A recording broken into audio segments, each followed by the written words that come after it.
conversando del diario El Regional de Piura. Estamos una vez más con Juan Manuel Aguilar Hidalgo, un conocido analista de la región Piura, pero que tiene una mirada nacional. En estos días hemos tenido algunos elementos, algunas noticias que son importantes. El primero, que seguimos dando mayor importancia a elementos triviales antes que lo fundamental, tipo Rolex, por ejemplo. Luego se ha dado algunas medidas significativas para cautelar los derechos de los miembros de la Junta Nacional de Justicia que fueron inhabilitados.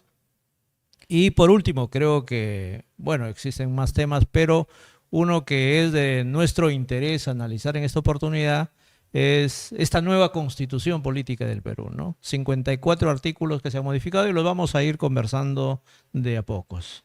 ¿Cómo está Juan Manuel? Muy bien, siempre es un gusto estar aquí en el regional, en el programa Conversando y con la mejor disposición de una tertulia amena como siempre realizamos con usted. La vez pasada hablábamos respecto a lo de Otárola, la situación sentimental que llevó a su caída, y ahora estamos hablando de la posibilidad que entre en precariedad la Presidenta de la República con los famosos relojes, ¿no? En total 16 me parece, y unos de ellos Rolex. ¿Cuál es tu comentario sobre el asunto? Sí, creo que, a ver, en primer lugar, los funcionarios públicos en general, creo que debemos entender que estamos sujetos al escrutinio de la población. Y estamos o debemos de tener la responsabilidad de rendir cuentas respecto a lo que tenemos o no tenemos, siendo además un mandato legal, ¿no? Entonces, por ahí creo que lo que habría que decirle a la presidenta es que ella está en la obligación de decirnos si estos relojes de alta gama, como se ha mencionado en algunos casos en la prensa, de qué manera fueron adquiridos, cómo ella se hizo de estos relojes, ¿no? Creo que con un afán de transparencia, ella tendría que ser muy clara al respecto. Pero no deja llamar la atención nuevamente que unos relojes tengan la connotación que le hemos querido dar o que se le ha dado a nivel nacional, cuando en el país hay problemas mucho más serios, ¿no? Que ya los hemos conversado en este programa también. Somos un país en el que las expectativas de crecimiento económico no son muy buenas, a pesar de que se nos quiere hacer creer lo contrario, ¿no? Somos un país que está catalogado como una democracia o en todo caso como un régimen híbrido, ¿no? Ya no somos una democracia como tal. Eh, Siguen pasando los meses y no encontramos culpables de las matanzas que hubieron entre el 2022 y el 2023.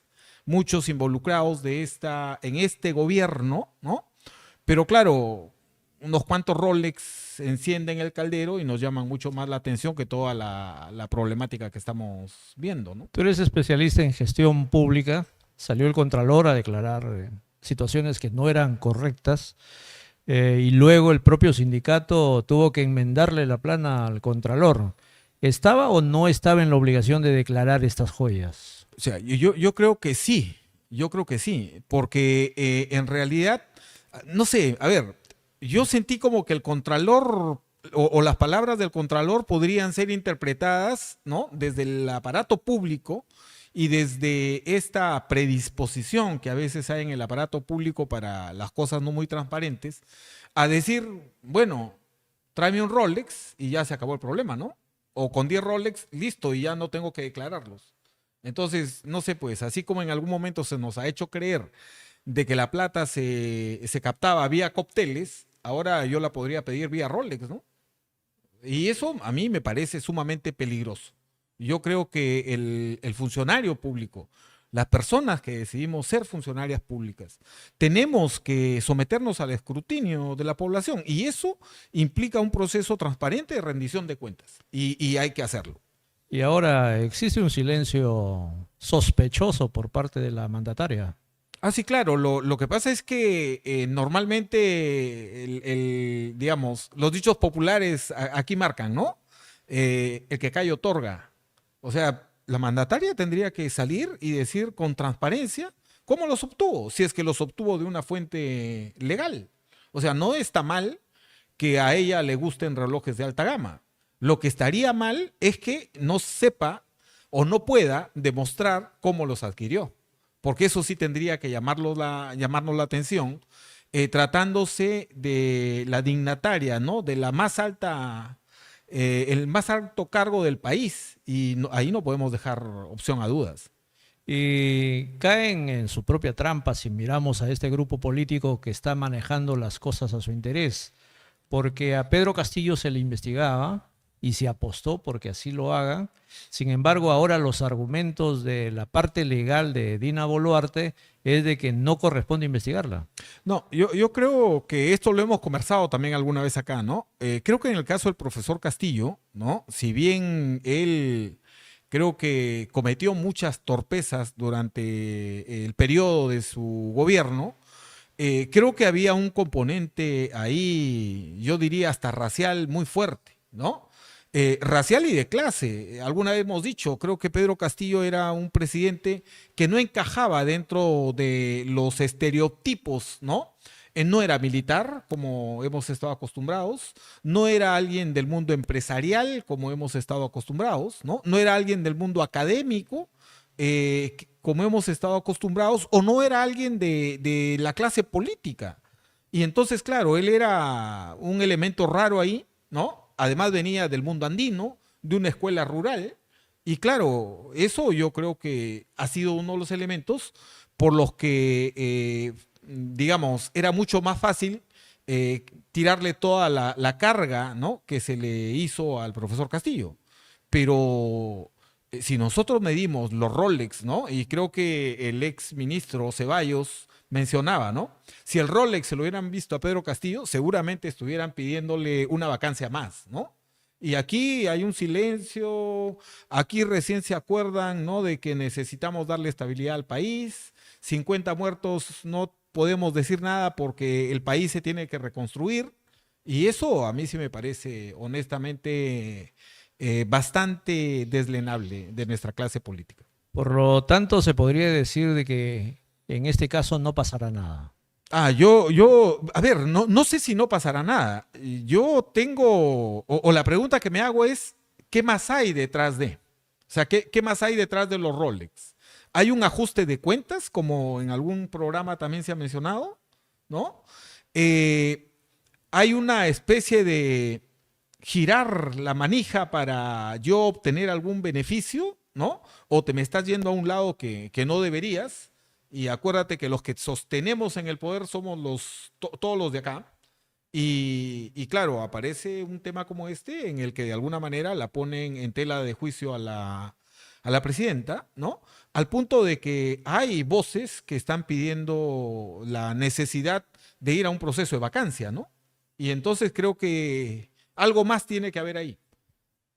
Sin duda que hay algo más, ¿no? Por la forma y modo como se vienen desarrollando los acontecimientos. Y pasando a otro tema, el Congreso de la República cometió su tropelía, inhabilitó a 2 integrantes de la Junta Nacional de Justicia. Ellos reclamaron en todo momento tener el derecho a continuar en el cargo porque no se había obtenido de manera legal los votos necesarios. Y a pesar de ello se promulgó la resolución de inhabilitación de 2 de ellos. Han presentado su medida cautelar ante el Poder Judicial y el Poder Judicial ha amparado el derecho de Aldo Vázquez Ríos y de Luz Inés Tello. El Poder Judicial parece que está actuando ya como garante de los derechos humanos del país. Yo creo que lo que aquí habría que resaltar, porque además lo dijimos en este programa, recuerde usted de que en algún momento Inés Tello saca un comunicado casi declarándose en rebeldía, entre comillas, ¿no? Y lo que nosotros dijimos es que su camino era ir al sistema de justicia, su camino era ir al Poder Judicial, porque en una democracia las diferencias de parte se resuelven a través del sistema de justicia. Y creo que lo rescatable es eso, ¿no? Lo rescatable es que fueron al Poder Judicial a solicitar un amparo de algo en lo que ellos consideran que han sido afectados y el Poder Judicial los ha amparado. Y eso creo que es bastante bueno. Y creo que aquí nos rompe ese mito que nos quieren vender de que el Congreso es el primer poder del Estado, ¿no? En muchos de los actores políticos, sobre todo aquellos que están muy cercanos al Congreso, se escucha bastante a cada rato en los medios masivos, en las redes sociales, decir el primer poder del Estado, que es el Congreso de la República, ha sentenciado tal cosa, cuando en realidad nuestro sistema de gobernanza en el país no se organiza con un poder mayor que el otro, sino estamos hablando de tres poderes en equilibrio. Y creo que la respuesta del Poder Judicial va en el sentido de decir, bueno, aquí también hay un poder capaz de ver que hay cosas que no están funcionando bien, que se tienen que ajustar y necesitamos regresar a ese equilibrio de poderes, ¿no? Y creo que en ese sentido deberíamos ver esta respuesta del Poder Judicial. Habría que mirar también si la consecuencia no solamente es de un juez o de un vocal supremo, sino también es de los demás integrantes del Poder Judicial, considerando lo siguiente, que una medida cautelar emitida tal y conforme se ha emitido tiene que cumplirse. Eso está legislado. Tan pronto se cumpla, la institución que debe de cumplir tiene facultado su posibilidad de presentar un recurso de apelación. En este caso ya corresponde a la instancia siguiente del Poder Judicial resolver lo que corresponda. ¿Tú crees de que sea sostenida la posición? Ese tema creo que es bastante incierto, ¿no? Porque también hemos conversado en este programa de que parte del problema de nuestro sistema de justicia es que nuestra justicia no es predecible. No tenemos elementos como para nosotros decir la justicia siempre va a proceder en determinada circunstancia, ¿no? A dar el mismo fallo donde fuere. ¿Sí? Esa predictibilidad no la tenemos y es una falla de nuestro sistema.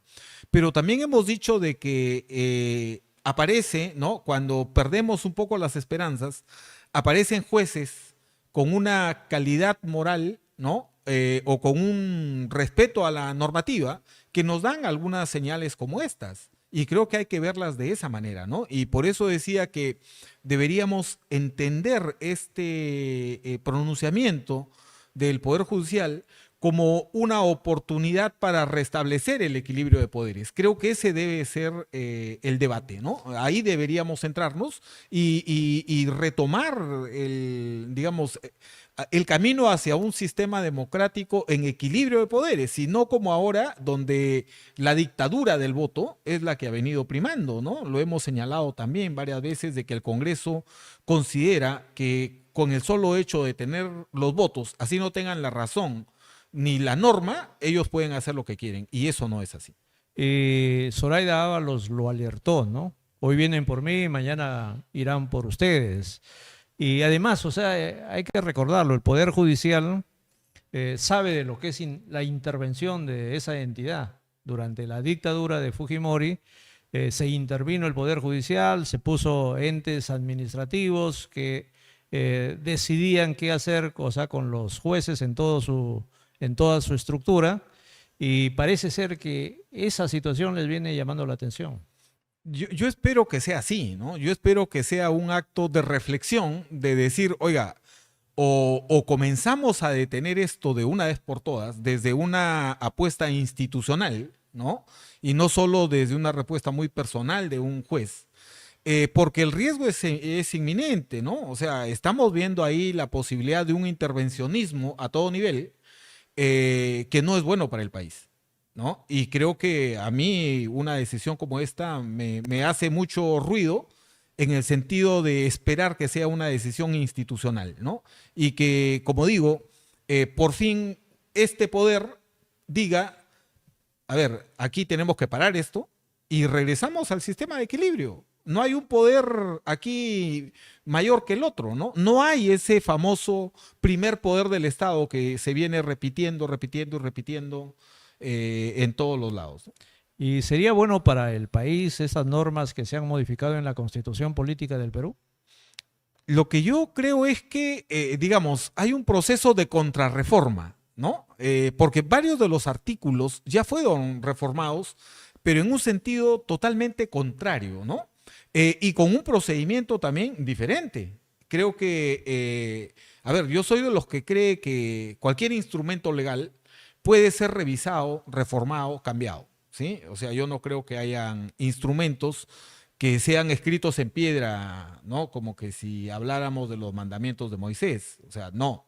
Yo creo que sí se pueden hacer ajustes, pero tienen que haber procedimientos adecuados. Y me parece a mí que en lo que se ha hecho en estos 53 o 54 artículos que se han reformado, en realidad hemos tirado de un plumazo. Nos hemos olvidado, por ejemplo, del referéndum último que se hizo para reformas constitucionales, en los que la mayor parte de la población se expresó en contra, por ejemplo, de la reelección de autoridades, ¿no?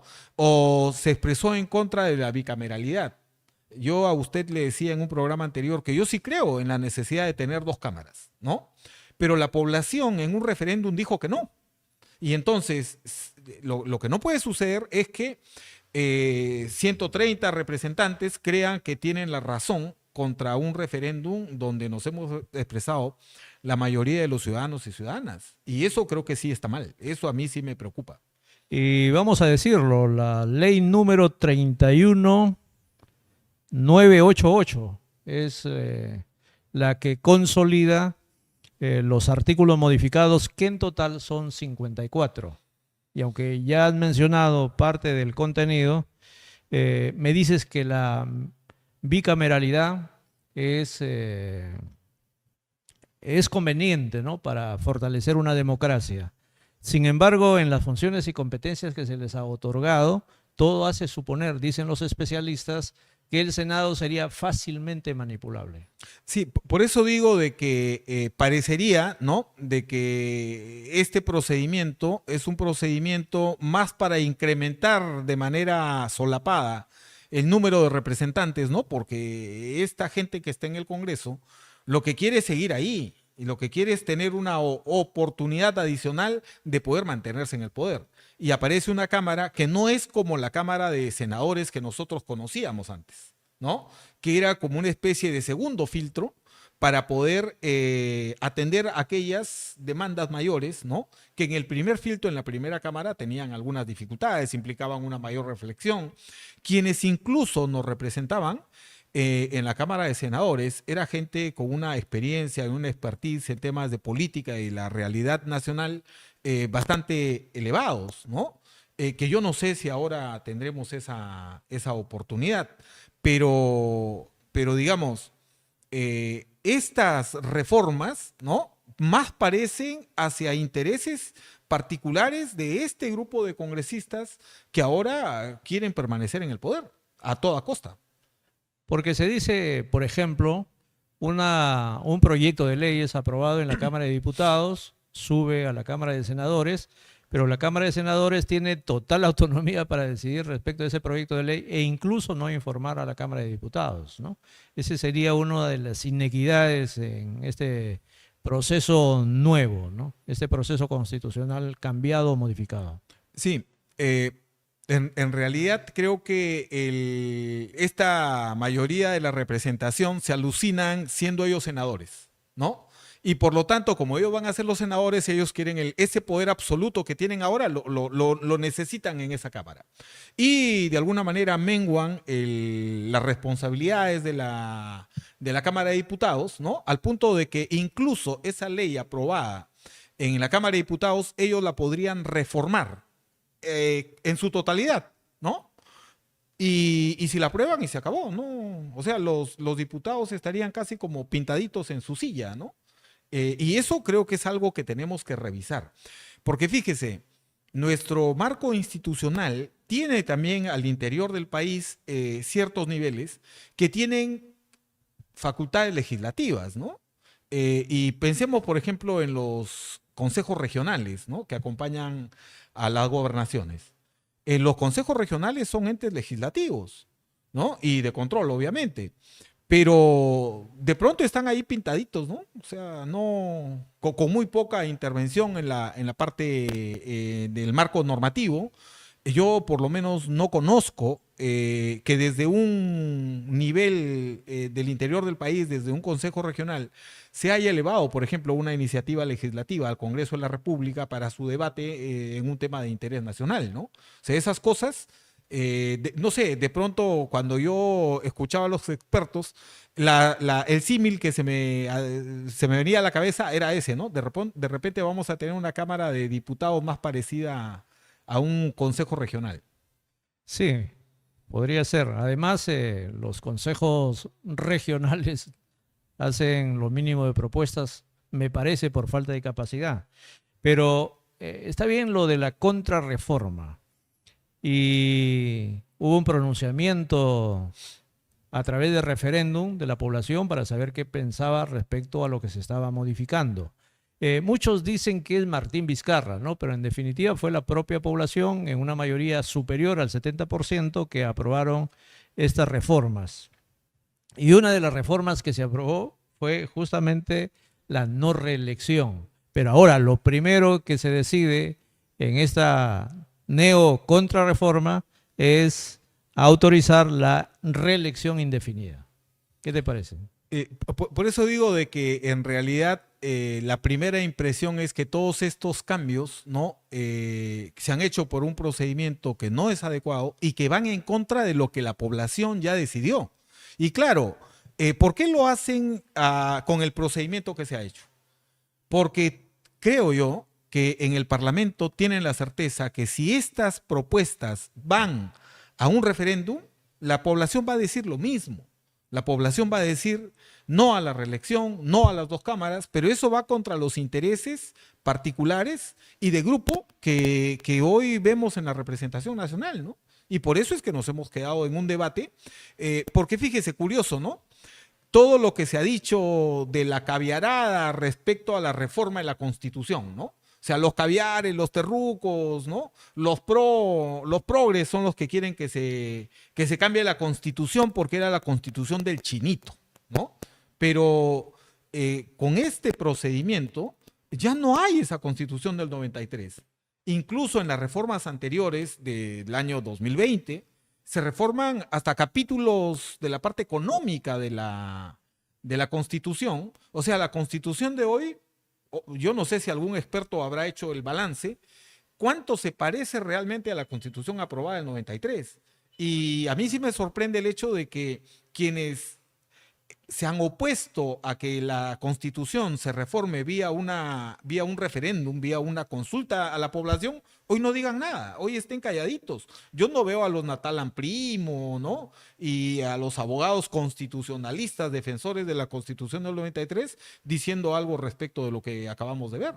No, y hagamos un poco de memoria también. El primero en plantear a nivel público el cambio de la Constitución, no tanto reformarla, ¿no? Sino el cambio de la Constitución fue Ollantumala.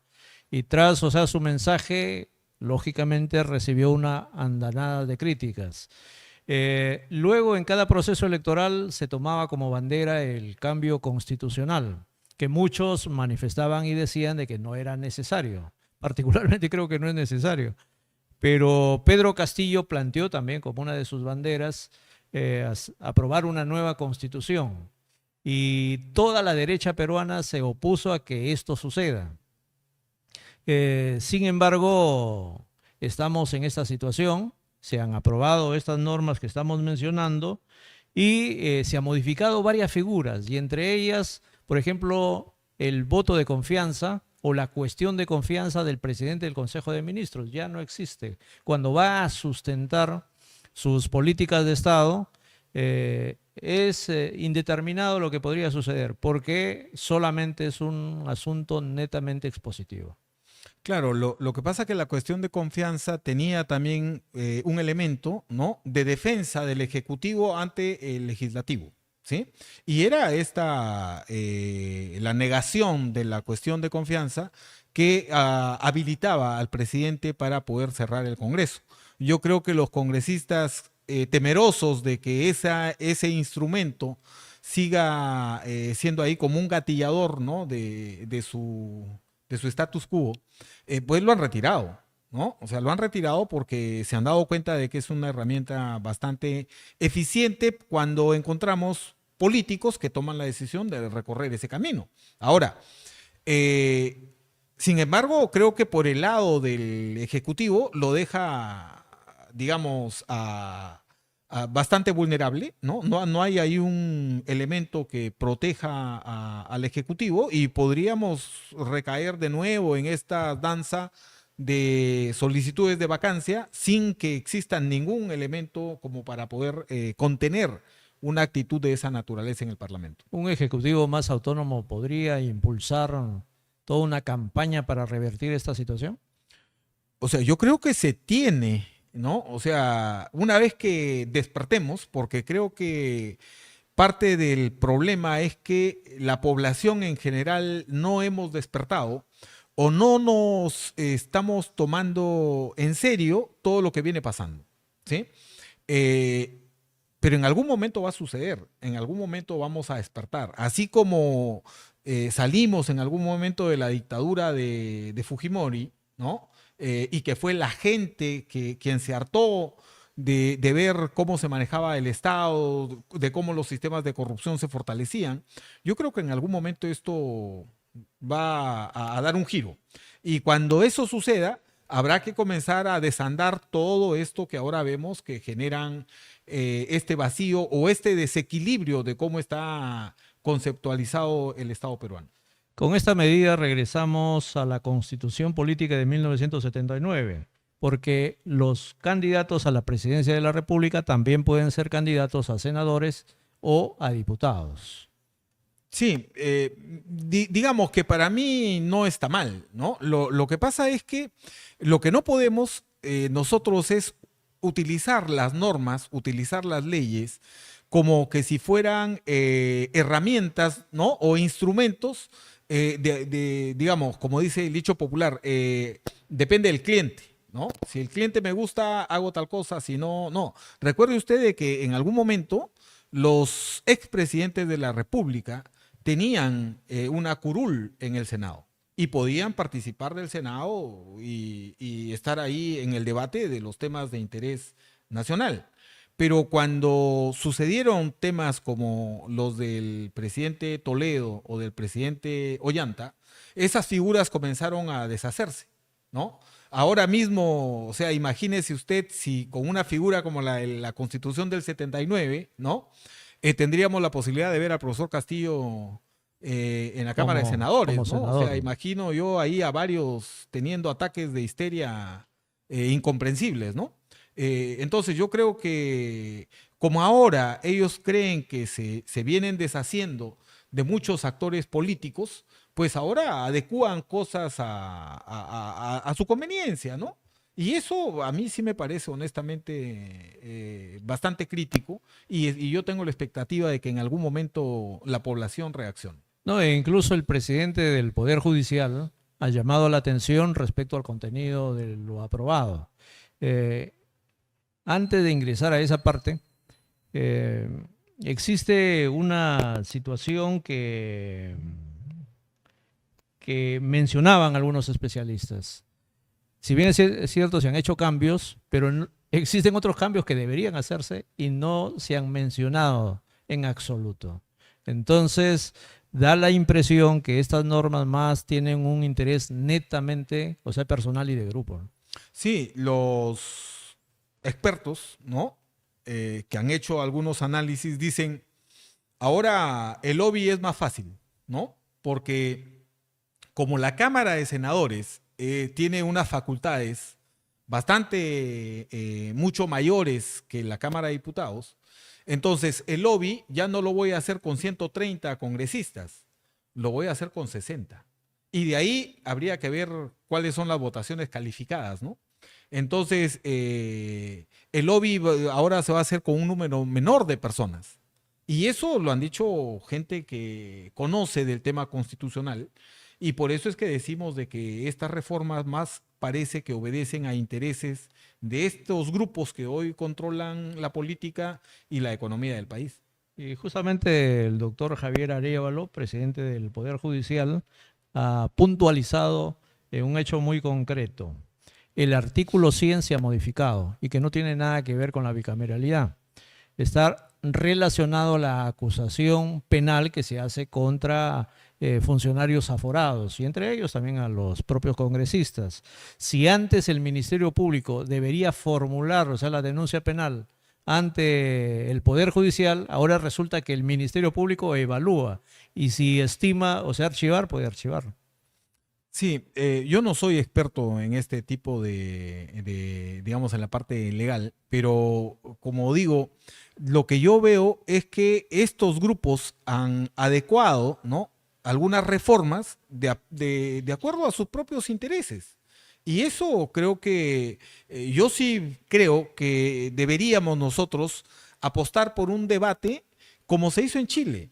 Fíjese, en Chile cuando se comenzó a hablar de la reforma de la Constitución, ¿no?, y de una asamblea constituyente, la derecha chilena también saltó, como dicen en mi pueblo, cual gatos pringados, ¿no? Ante este tipo de situaciones. Pero el pueblo chileno nos ha dado una demostración, ¿no?, de no querer irse a los extremos, ni a los extremos de izquierda, ni a los extremos de la derecha. Y el proceso, digamos, constituyente en Chile ha sido un proceso abierto de debate académico, de juristas, ¿no?, de la población, o sea, del pueblo tratando de decidir sobre cuál es el orden institucional y constitucional que quiere. Y creo que eso, no subestimemos al pueblo peruano en ese sentido, ¿no? Pero parece ser de que a las clases dirigentes les atemoriza un pronunciamiento más sincero de la población. Claro, lo que hemos dicho también alguna vez en este programa, ¿no? Lamentablemente nosotros tenemos unos caudillos, ¿no? Por ejemplo, en el aparato político, en los partidos políticos, caudillos que hacen y deshacen lo que quieren, además con su partido, ¿no? Entonces, a partir de ahí, escuchar a la gente, dejar que la población decida, es lo que ha sucedido con las primarias, ¿no? O sea, yo quiero tener el control de quién quiero yo que sean los candidatos. No mi base o no la población cercana o digamos, aquellos que simpatizan con mi organización política. No, ahí no. Soy yo el que decido. Yo pongo los candidatos. Y claro, esa clase dirigencial en general no quieren escuchar al pueblo. Y yo creo que no lo quieren escuchar porque saben que el pueblo está en otra onda y que en definitiva todo esto les daría un portazo en la nariz, ¿no? Sí, justamente una de las situaciones que se menciona es que un grupo congresal con menos, o sea, del 10% de apoyo, se pronuncia sobre hechos que deben de ser de connotación nacional. Sí, por eso, insisto, la reforma que promovió el señor Vizcarra, ¿no?, y que no le gustó a mucha de la clase política, tiene por lo menos el mérito de haber ido a un referéndum, ¿no? Y ahí hay responsabilidades compartidas de quienes desde el Ejecutivo impulsaron el referéndum haciendo una determinada campaña y quienes desde el otro lado no tuvieron la certeza de poder hacerle entender a la población lo que ellos pedían o lo que ellos querían. Y la población tomó una decisión, ¿no? Digamos, es como cuando se elige, pues, ¿no? O sea, a mí me puede no gustar. En lo personal, yo creo que el profesor Castillo no estaba preparado para ser presidente de la República. Pero es el presidente que el pueblo eligió. Y para mí, en una democracia, el cambio se hace en el siguiente proceso electoral. Ahí se sentencia. Pero esta clase política nos está llevando a rupturas del orden institucional que son para mí peligrosas, ¿no? Por eso es que tenemos esta historia de 7 presidentes en poco tiempo, ¿no? La inestabilidad política del país, el hecho de que ahora mismo, fíjese, acabo de ver en las noticias, ¿no?, de que el CIADI, ¿no?, este mecanismo internacional para resolver conflictos de inversiones, ¿no?, acaba de manifestarse a favor de la empresa Rutas de Lima, ¿no?, en todo lo que Rutas de Lima ha mencionado como afectaciones que consideraban que el Estado peruano venía haciendo. Pues sin embargo, aquí nos han hecho creer, ¿no?, de que, bueno, es un gran logro. Somos soberanos. Sí, claro, ¿no? Pero ahí está el señor alcalde de Lima diciendo, yo he logrado que el peaje, ¿no? Y lo que se nos viene a nivel internacional es, digamos, plata que va a salir del bolsillo de cada uno de nosotros, ¿no? Para poder indemnizar todas las burradas que viene haciendo nuestra clase política, ¿no? Y obviamente con el atenuante de que corren las inversiones, porque si no hay, ya también alguna vez lo conversamos, ¿no? Si nuestro sistema de justicia es débil para poderme garantizar una resolución de controversias adecuada, ¿no? Lo que queda son los mecanismos internacionales. Las grandes inversiones recurren a estos mecanismos internacionales como el CIADI, ¿no? Y si ese mecanismo está siendo afectado por el Tribunal Constitucional o por quien fuera, en algún momento el afectado se va a evaluar y vamos a perder. Y es plata que la vamos a pagar cada uno de nosotros. O sea, por lo pronto se podría decir a manera de conclusión que esa mayoría congresal no respeta el referéndum que se hizo para modificar la Constitución hace algunos años y que tampoco respeta sus compromisos internacionales tipo el CIADI. Tal cual, ¿no? Tal cual. Y creo que no solamente es el Congreso, sino es la mayoría de nuestros líderes políticos, ¿no? Que con politiquería barata nos quieren hacer creer, ¿no? Es como cuando vemos a algunos candidatos saliendo a decir, oye, yo voy a imponer la pena de muerte, ¿no? O yo los voy a fusilar. Los tratados internacionales limitan esas posibilidades en un país como el Perú. Y no se trata de soberanías, ¿no? Se trata de acuerdos a los que los países se han sometido libremente, buscando que este mundo sea un mundo diferente, ¿no? Y no podemos nosotros, por una respuesta inmediata, ¿no? O por una... A ver, alguna vez un analista decía de que a él no le gustaba el término lucha contra la corrupción. Lucha contra la pobreza, ¿no? Decía, porque si yo quiero luchar contra los pobres, matémoslos, pues. Y se acabó. Ya no hay pobres en el país. Ya está. Problema resuelto, ¿no? Y decía, eso sería la lucha de. Lo que tendríamos que hacer es cómo desarrollamos capacidades para que la población tenga herramientas para salir de la pobreza, ¿no? Entonces, aquí lo mismo, ¿no? ¿Cómo desarrollamos capacidades para que nuestra sociedad sea una sociedad más segura? ¿Cómo desarrollamos nuestra base institucional, ¿no? Y normativa para que se limite, por ejemplo, o que cada vez sea menos atractivo cometer delitos, ¿no? O someterme a sistemas de corrupción? Esa es la tarea, pero es una tarea de mediano y largo plazo, a la que generalmente nuestros líderes y nuestra clase política no quiere apostar. Bueno, los que quieren apostar deben asumir la tarea, ¿no? Sí, yo creo que sí. A ver, sin embargo, la avalancha, ¿no?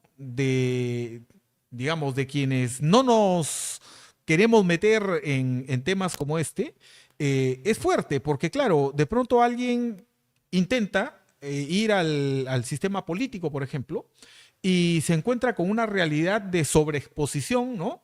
O sea, yo digo, no te puedes ir a ningún lado sin el riesgo de que te estén siguiendo. Tu vida personal y privada puede ser expuesta de la manera más alegre posible, ¿no? Y claro, y eso genera limitantes a quienes quieren entrar a este sistema que parecería una selva, ¿no? En la que ya hay ciertos otorongos ahí que tienen las herramientas para poder manipular todo. Sí. Gracias, Juan, una vez más por tu participación en este programa y sin duda que le das bastante lustre. Gracias a ustedes. Y con nuestros seguidores, hasta la próxima oportunidad. Muchas gracias.